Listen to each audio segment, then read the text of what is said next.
Je vais vous prendre un exemple, monsieur le ministre. Demandez à tous les Congolais, à mes collègues, tous ceux qui ont été dans les rigs ou tous ceux qui sont dans les rigs aujourd'hui ou dans les plateformes, pour les rigs, tous les rigs qui quittent le Congo, la plupart du temps quand un rig finit son travail au Congo, ils ont toujours tendance à embarquer quelques éléments. Ils prennent les gens, ils se disent bon, si nous partons en Angola, mais nous partons avec vous, une équipe des Congolais qui vont avec eux. Là, à côté en Angola, là, je vous donne une réalité, une anecdote que vous devez vérifier. Là, nos parents qui sont à côté, là que nous prétendons être nos parents, ils sont juste à côté. Dès que les marins arrivent dans les eaux angolaises, la plupart du temps, c'est un hélicoptère qui arrive, on vous débarque pour vous rapatrier au Congo. Renseignez-vous. Et partout, je n'ai pas envie de citer d'autres pays, pour ne pas créer soit une crise diplomatique, mais c'est une vérité. La majorité de nos frères qui vont à côté, ils sont toujours débarqués. Dès qu'ils arrivent, on les débarque. On vous dit, ici, c'est pour les Angolais. C'est pas pour les Congolais. On vous débarque. Mais le pire, c'est que dans ce projet, on a fait venir nos frères africains, je suis d'accord, très très loin, pour venir faire la manutention au Congo. Toi, le ministre là, hier, tu faisais quoi? Était-il au courant, le monsieur le ministre? Regardez le processus de l'aéroport, le visa, l'aéroport, jusqu'à la marine marchande. On met le cachet pour que la personne monte en mer. Alors qu'il y a un frère congolais qui est à côté en train de souffrir, qui fait le même travail, parfois mieux qu'eux. Et comme je vous ai dit, la soudure de ces pipes-là, personne ne l'a fait en main, personne n'a soudé. Si quelqu'un vous a dit que c'était soudé en main, faux, archi, faux. Nous avons fait de la soudure assisté par la machine, le côtier assisté par la machine et le largage en mer avec la 3500. Monsieur le ministre, c'est à vous, la balle est dans votre camp, qu'il y ait une prise de conscience. Sans prise de conscience, comment allons-nous changer les choses? Sans prise de conscience. Il revient à vous, monsieur le ministre. Il revient à vous puisque le bâton est entre votre main.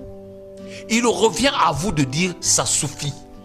Il faut couper le pays. Monsieur le ministre, aujourd'hui, la balle est dans votre camp. Que le patriotisme parle. Que le patriotisme, comme je disais, le patriotisme puisse se dire, il est grand temps que je fasse le travail pour lequel j'ai été nommé. Le travail pour lequel j'ai été nommé, c'est pour protéger les intérêts, c'est-à-dire l'emploi congolais. Et cet emploi-là, je dois le protéger en prenant les décisions. Les décisions, bien sûr, pour la bonne marche, pour l'accélération de la marche vers le développement. Et si nous ne la prenons pas, monsieur le ministre, il est grand temps de descendre sur le terrain. Touchez du doigt. Touchez du doigt, vous verrez que 80% des travailleurs en onshore, dans toutes les plateformes, sont des étrangers. Je ne suis pas contre, ce n'est pas de la xénophobie, mais c'est une réalité. Avant de commencer à voir les autres, commencez par chez nous, monsieur le ministre. Et si vous ne le faites pas, qui va le faire? Comme je vous ai dit tout à l'heure, ce n'est pas une pression.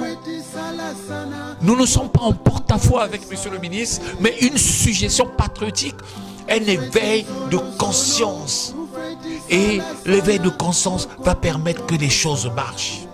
Mesdames et messieurs, mes chers compatriotes, aujourd'hui, nous avons voulu ouvrir cette parenthèse pour le bien commun.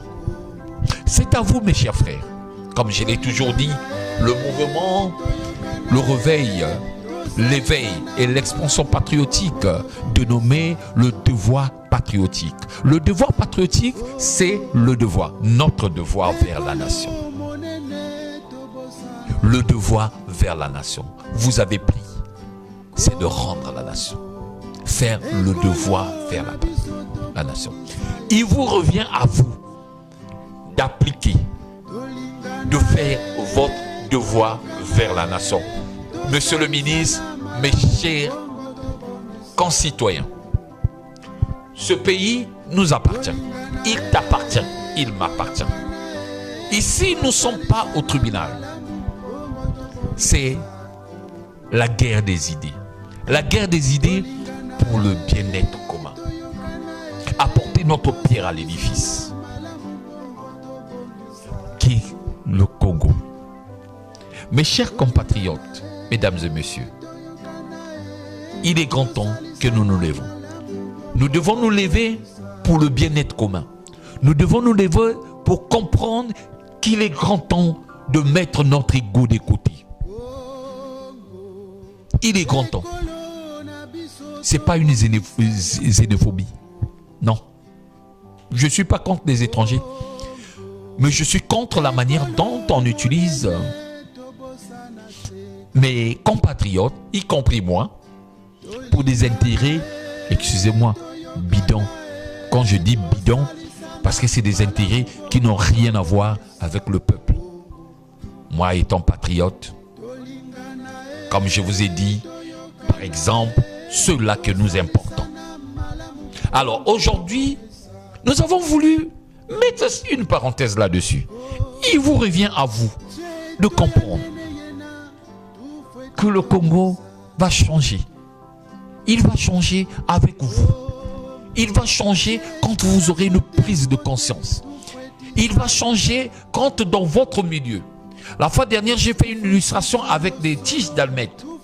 Une prise de conscience au milieu va empêcher l'acte de se propager, va empêcher l'anarchie de se propager. Il faudrait qu'il y ait quelqu'un pour dire, il est grand temps de dire stop. Il faudrait qu'il y ait quelqu'un pour dire, il est grand temps que je me retire pour ne pas que l'anarchie continue. Mes chers compatriotes, il vous revient à vous. Il revient au gouvernement, à l'exécutif. Aujourd'hui, pour terminer, je voudrais revenir sur un monsieur. Monsieur le ministre Rodrigue Malanda Samba, coup de chapeau à vous. Merci pour tout ce que vous faites.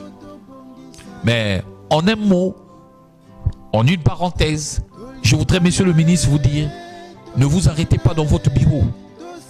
Faites les descentes. Faites les descentes. Partout où les Congolais travaillent, passez, touchez du doigt pour vérifier si cette application est respectée. Mais je tiens déjà à vous dire, monsieur le ministre,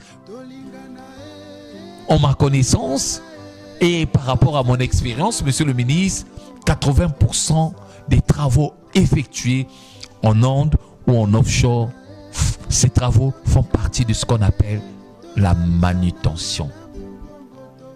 Monsieur le ministre, merci à vous et j'espère que vous allez comprendre les enjeux du développement actuel.